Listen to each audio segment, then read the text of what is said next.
First MCQs में 2010 का पहला मल्टीपल चॉइस क्वेश्चन है, if we go up from the surface of earth to a distance equal to the radius of the earth, the value of acceleration due to gravity will be. क्या होगी acceleration due to gravity अगर हम चले जाएं अर्थ की surface से उतना ऊपर जितना कि अर्थ का रेडियस है। तो देखो एक बात समझाता हूँ मैं, जो फॉर्मूला होता है ना वैल्यू ऑफ जी मालूम करने का ऑन द सरफेस, वो होता है यहाँ का सरफेस वाला, यानी कि जब हमारा सेंटर से डिस्टेंस होता है बराबर आर ई के। और वो फार्मूला क्या है? वो फार्मूला है स्मॉल जी बराबर होता है कैपिटल जी, यानी कि ग्रेविटेशनल कांस्टेंट। ठीक है, साथ में वैल्यू आती है एम ई की, यानी कि मास ऑफ अर्थ, और उसके बाद आखिर में वैल्यू आती है अपॉन आर ई का स्क्वायर। ठीक है ना, ये वैल्यू होती है ऑन द सरफेस ऑफ अर्थ।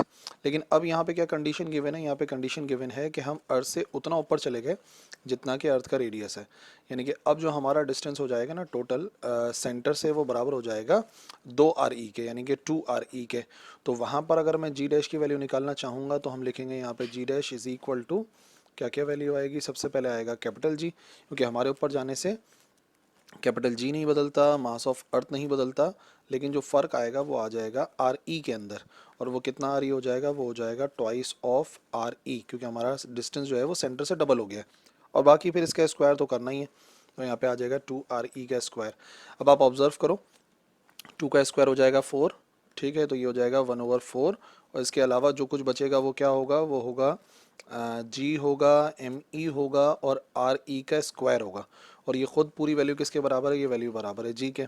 तो इसका मतलब है कि जी डैश बराबर आ जाएगा 1/4 जी के, यानी कि वैल्यू ऑफ जी हो जाएगी 1/4। सो हमें सिर्फ सही ऑप्शन ढूंढना है 1/4, दैट इज़ आंसर। अब चाहे डिस्टेंस जो है वो ट्वाइस ऑफ रेडियस हो जाए, थ्राइस ऑफ रेडियस हो जाए, बस तरीक़ेकार यही अपनाना है, तो आप जी डैश कैलकुलेट कर लेंगे। Number 2, when a body moves vertically upward the work done will be. अगर बॉडी ऊपर की तरफ मूव कर रही होती है तो वर्क डन क्या होता है? तो याद रखिए, जो डायरेक्शन है वेट की, जो फोर्स की, ग्रेविटेशनल फोर्स में, वो डायरेक्शन होती है डाउनवर्ड। ठीक है, और आप यहाँ पे जो कंडीशन गिवन है वो ये है कि जो ऑब्जेक्ट है वो मूव कर रहा है अपवर्ड, यानी कि अगर आप देखो कि डिस्प्लेसमेंट ऑफ फोर्स की जो डायरेक्शन है वो अपोजिट है, यानी कि दोनों के दरमियान में एंगल बन रहा है 180 डिग्री। और जब भी 180 डिग्री होता है एंगल फोर्स और वेलोसिटी के दरमियान में, तो वर्क डन होता है माइनस के एफ एस के बराबर, यानी कि होता तो वो एफ एस ही है, लेकिन क्योंकि फॉर्मूला होता है F dot S equal to F S cos theta, तो वो जो एफ एस कॉस थीटा है ना, थीटा की जगह पे 180 पुट करते हैं, -1 आता है। दैट्स वाई अगर बॉडी ऊपर की तरफ मूव करती है तो वर्क डन होता है negative. Number 3, by using adjustable aperture of a lens we can reduce the defect of the lens which is called। अच्छा जी, जो अगर हम अमाउंट ऑफ लाइट जो कि एंटर हो रहा होता है किसी भी लेंस में, ठीक है ना, तो अगर मैं ऊपर से कंट्रोल करके सिर्फ लाइट को पास होने दूं फ्रॉम द सेंटर, ठीक है, किसी तरीके से हमने अपर्चर को लगा दिया जो कि एडजस्टेबल है, ऊपर नीचे मूव कर सकता है, यानी कि मैं अमाउंट ऑफ लाइट, मैं कोशिश करूंगा कि जो ज़्यादा अमाउंट ऑफ लाइट हो वो लेंस के दरमियान से गुजरे। तो ऐसा करने से कौन सी एबरेशन कम हो जाती है? तो याद रखो, ऐसा करने से स्फेरिकल एबरेशन कम हो जाती है। स्फेरिकल एबरेशन वो एबरेशन है जिसमें जब लाइट रेज कॉर्नर से पास होती हैं, ठीक है ना, अगर कॉर्नर्स ऑफ लेंस से लाइट रेज पास होती हैं तो वो थोड़ा सा पहले कन्वर्ज हो जाती हैं, जो एक्चुअल फोकल पॉइंट होता है उससे थोड़ा सा पहले कन्वर्ज हो जाती हैं, और इसी वजह से इमेज ब्लर आता है। तो उस इमेज को शार्प करने के लिए, इस इफेक्ट को रिड्यूस करने के लिए हम लोग एडजस्टेबल अपर्चर इस्तेमाल करते हैं। सो क्वेश्चन नंबर 3 का राइट आंसर है spherical aberration. Number 4, which of the following does not exhibit simple harmonic motion. Examples दी हुई हैं यहाँ पे 4, और इसमें से आपको बताना है कि कौन सी सिंपल हार्मोनिक मोशन की एग्जाम्पल नहीं है। A hanging spring supporting a weight, तो वो तो मूव करता है टू एंड फ्रो, SHM होता है। The balance wheel of a watch, जो बैलेंस व्हील होता है वॉच का वो। The wheel of an automobile, और तीसरा है द स्ट्रिंग ऑफ वायलिन। सो भाई, वायलिन की स्ट्रिंग तो वाइब्रेट करती है और सिंपल हार्मोनिक मोशन होता है, हैंगिंग स्प्रिंग भी ऐसे ही करता है, बैलेंस व्हील ऑफ वॉच भी ऐसे ही करता है। वाहिद जो व्हील ऑफ एन ऑटोमोबाइल है वो सिर्फ रोटेटरी मोशन करता है, और स्पिन करता है, रोटेट करता है। तो अगर वो सिर्फ रोटेट करता है तो वो SHM तो नहीं है, क्योंकि SHM की पहली कंडीशन तो है to and fro motion, and wheel of an automobile to and fro motion नहीं होता। तो इस तरीके से आप आइडेंटिफाई कर सकते हो कि कौन सी एग्जाम्पल SHM की नहीं है। नंबर 5, पिच डिपेंड करती है, तो ये तो सीधा सीधा फैक्टर है। पिच डिपेंड करती है सिर्फ और सिर्फ फ्रीक्वेंसी ऑफ साउंड पर या फ्रीक्वेंसी ऑफ वेव पर। जो भी फ्रीक्वेंसी ऑफ साउंड है, फ्रीक्वेंसी ज़्यादा होती है तो पिच भी ज़्यादा होती है, फ्रीक्वेंसी कम होती है तो पिच कम होती है, और वो डिपेंड करती नहीं लाउडनेस पे, वो डिपेंड करती नहीं डिस्टेंस पे, पिच डिपेंड करती है फ्रीक्वेंसी ऑफ साउंड पर।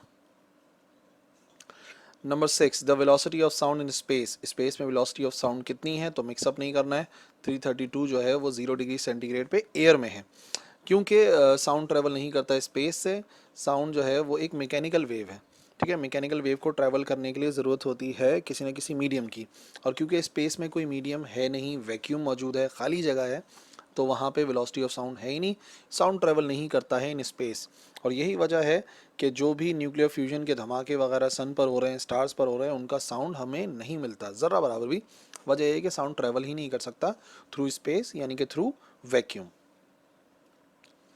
Number 7, the cyclist cycling around a circular racing track skids, वो स्किड क्यों करता है? The centripetal force upon him is less than the limiting friction, the centripetal force upon him is greater than the limiting friction, the centripetal force upon him is equal to the limiting friction and none of them.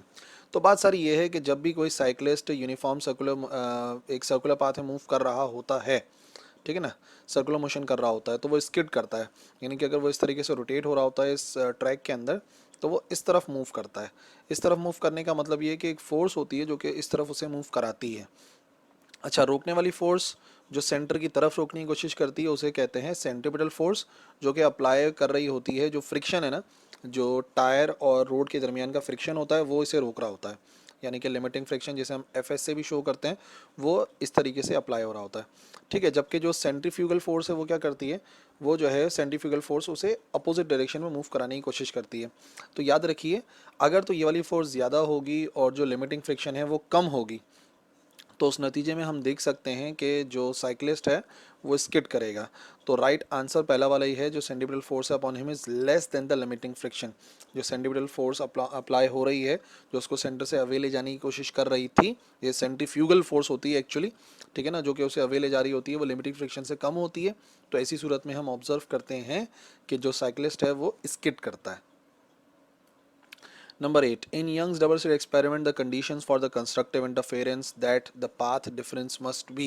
Constructive interference की शर्त हम लोग already study कर चुके हैं। Path difference for constructive interference बराबर किसके होता है? वो बराबर होता है PD, बराबर होता है m लेमडा के। m कोई भी नंबर हो सकता है, 0 1 2 3 4, और मल्टीप्लाई बाय लेमडा, ये है कंस्ट्रक्टिव। डिस्ट्रक्टिव के लिए m प्लस हाफ लेमडा होती है। तो फिलहाल हमें इस कंडीशन पे काम करना है। Odd multiple of the half of wavelength, no, गलत। Odd multiple of the whole wavelength, नहीं, ऑड मल्टीपल नहीं होता। Integral multiple of the wavelength या even number, no no, even number नहीं। सही आंसर ये है कि इंटीग्रल मल्टीपल होता है। ये जो m है ना, ये इवन होता है ना ये ऑड होता है, ये इंटीग्रल मल्टीपल होता है, यानी कि m हो सकता है 0, m हो सकता है 1, m हो सकता है 2, 3 and so on. Number 9, if the power of converging lens is 4 dioptre, what is the focal length of the lens? ठीक है, फोकल लेंथ मालूम करनी है। फोकल लेंथ और पावर का जो रिलेशन है, f बराबर होता है 1/p के, या पावर बराबर होती है 1/f के, ठीक है। तो यहाँ पे हमें वैल्यू क्या गिवन है? यहाँ पे हमें वैल्यू गिवन है 4। तो सीधा सीधा हम क्या करेंगे, f की वैल्यू निकालने के लिए हम इसको करेंगे 1/4, और 1/4 बराबर होता है 0.25 के। लेकिन याद रखिए, जब भी हम फोकल लेंथ का आंसर निकालेंगे with the help of dioptre, तो वो जो आंसर आएगा 0.25, वो आंसर आएगा मीटर में। बट यहाँ पर हमारे पास जो सारे ऑप्शन है वो सेंटीमीटर में, तो हमें इसे कन्वर्ट करना पड़ेगा। मीटर से सेंटीमीटर में जाने के लिए हमें मल्टीप्लाई बाय 100 कराना पड़ता है। तो हम इसको मल्टीप्लाई कराएंगे 100 से, और जैसे ही हम इसको मल्टीप्लाई कराएंगे 100 से, तो ये आंसर आ जाएगा 25। So right answer is 25 centimetre. Number 10, if A dot B is equal to 0, ठीक है, दो वेक्टर्स हैं, उनके दरमियान का डॉट प्रोडक्ट बराबर आ रहा है 0 के, और उनके दरमियान का क्रॉस प्रोडक्ट भी बराबर आ रहा है 0 के, और ए 0 के बराबर नहीं है, तो बी क्या होगा? अब याद रखिए, ए डॉट बी के लिए शर्त क्या है? ए डॉट बी, दो वेक्टर्स के दरमियान का डॉट प्रोडक्ट 0 कब होता है?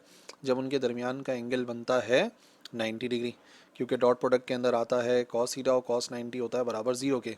अच्छा, क्रॉस प्रोडक्ट कब 0 होता है? क्रॉस प्रोडक्ट तब 0 होता है जब दो वेक्टर्स के दरमियान में एंगल बनता है 0 डिग्री। तो भाई पैरेलल परपेंडिकुलर का चक्कर तो होगा ही नहीं यहाँ पे, क्योंकि दोनों तो पॉसिबल नहीं है एक साथ हो जाना। अच्छा, वाहिद बात यह है कि या तो ए ज़ीरो के बराबर है या तो बी ज़ीरो के बराबर है, इस वजह से दोनों ज़ीरो हो रहे हैं। अब यहाँ पे क्लियरली मेंशन है कि ए तो ज़ीरो के बराबर नहीं है, तो वाहिद हमारे पास आंसर जो बचता है कि बी बराबर होगा ज़ीरो के। ठीक है ना। अब ना एंगल वाला चक्कर हो सकता है, ना ए ज़ीरो के बराबर है, तो वाहिद एक ही बात बचती है कि जो वेक्टर बी है वो खुद किसके बराबर होगा, ज़ीरो के। 11. The number of significant figures in 7.050 10 raised to the power minus 2 is, कितने नंबर ऑफ सिग्निफिकेंट फिगर्स हैं? तो याद रखिए तमाम के तमाम नॉन ज़ीरो डिजिट्स ये तो होते ही सिग्निफिकेंट है, तो 7 और 5 तो सिग्निफिकेंट होगा, यानी कि हमारे पास दो सिग्निफिकेंट फिगर्स हो गए। अच्छा, वो ज़ीरो जो दो डिजिट्स के दरमियान में आ रहा होता है, नॉन ज़ीरो डिजिट्स के दरमियान में, वो तो होता ही सिग्निफिकेंट है, यानी कि ज़ीरो भी सिग्निफिकेंट हो गया, तीन तो हो गए। अच्छा, वो तमाम ज़ीरो जो राइट हैंड साइड पर है वो सिग्निफिकेंट तब होते हैं जब ये एक डेसिमल नंबर हो, और क्योंकि डेसिमल नंबर है तो ये वाला ज़ीरो जो राइट साइड पर आ रहा है ये भी सिग्निफिकेंट है। और प्रॉपर्टी जो थी हमारी उसके मुताबिक एक्सपोनेंट सिग्निफिकेंट नहीं होते, यानी कि यहाँ पे देखा जाए तो 7 और 5 तो सिग्निफिकेंट हैं ही क्योंकि वो नॉन ज़ीरो हैं, और ये जो ज़ीरो आ रहा है 7 और 5 के दरमियान में ये तो सिग्निफिकेंट है क्योंकि दो नंबरों के बीच में आ रहा है। और जो राइट साइड वाला ज़ीरो है ये सिग्निफिकेंट इस वजह से क्योंकि ये डेसिमल कंटेनिंग नंबर है, यानी कि टोटल यहाँ पे चार सिग्निफिकेंट फिगर्स मौजूद हैं और एक्सपोनेंट सिग्निफिकेंट नहीं होते। नंबर 12, किताबुल मनाजिर इज़ रिटन बाय, किताबुल मनाजिर एक ही साइंटिस्ट हैं जिनका नाम लिया जाता है और वो हैं हमारे Ibn al Haytham. Ibn al Haytham father of optics भी कहलाते हैं, और किताबुल मनाजिर आप किताब के नाम से भी याद रख सकते हैं। किताबुल मनाजिर, मंजर यानी कि देखना, और देखना यानी कि जो लाइट का सारा काम किया है वो इब्नुल हैतम ने ही किया है। बाकी जो साइंटिस्ट हैं इनका डिफरेंट फील्ड्स हैं, बट ऑप्टिक्स के तो जो भी बुक है और किताबुल मनाजिर आप याद रखिए इब्नुल हैतम की बुक है। The dimensions of angular momentum, angular momentum की डायमेंशन फाइंड करनी है। एंगुलर मोमेंटम जिसे हम शो करते हैं एल से, वो बराबर होता है, फॉर्मूले के जरिए डायमेंशन निकलती है एम वी आर। एम है मास, वी है वेलोसिटी और आर है रेडियस। अगर हम सबकी डायमेंशन पुट करेंगे तो हमें इजीली पता लग जाएगा। एम को एम से ही शो किया जाता है, एम की डायमेंशन एम होती है, मास वेलोसिटी जो है इसकी डायमेंशन होती है एल टी माइनस वन, तो वेलोसिटी की जगह पे आ जाएगा एल टी माइनस वन, और इसी तरीके से आर की वैल्यू आ जाएगी, और आर बराबर है ख़ुद एल के। ठीक है, तो अगर सिंप्लीफाई करेंगे तो एम तो एज इट इज़ एम एक ही है, एल कितना हो जाएगा, एल हो जाएगा एल स्क्वायर के बराबर, और फिर टी हो जाएगा टी माइनस वन। तो हमें सही आंसर ढूंढना है M L square T minus one, M L square T minus one, जो कि है हमारा लास्ट वाला option. 14, torque is defined as the time rate of change of, torque होता है the rate of change of angular momentum. Torque की definition है chapter number 5 में, और वो होता है torque is equal to rate of change of angular momentum, यानी कि delta L upon delta T.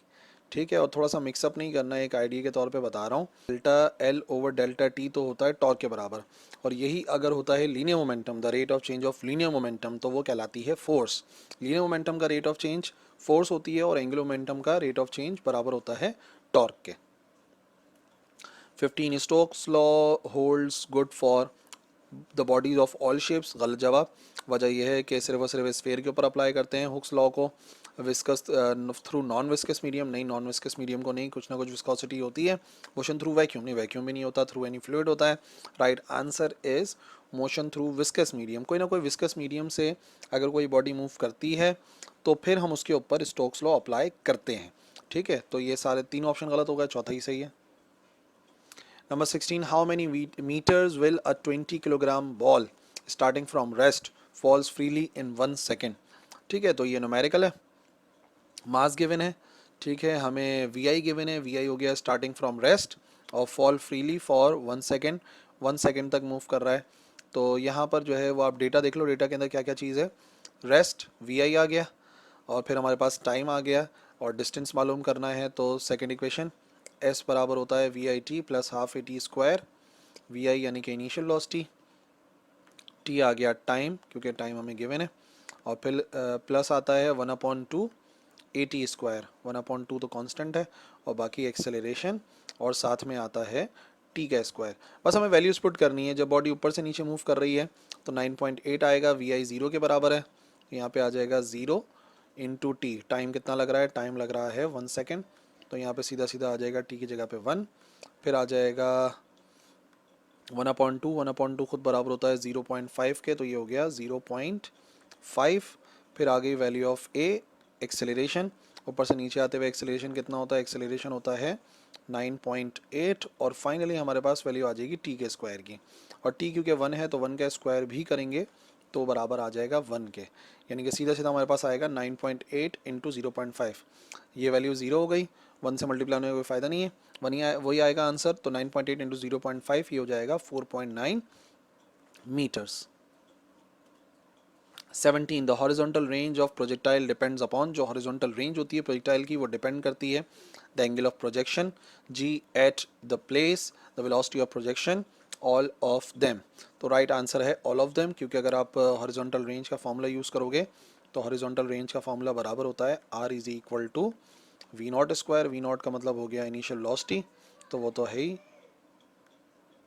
फिर आता है हमारे पास sine 2 theta, V naught square sine 2 theta, यानी कि एंगल ऑफ प्रोजेक्शन पे भी डिपेंड कर रही है। और अपॉन में आती है वैल्यू ऑफ जी, तो भाई जो सारे के सारे ऑप्शन है उन पर डिपेंड कर रही है, वी नॉट स्क्वायर पे भी कर रही है, थीटा पे भी कर रही है और जी पे भी कर रही है।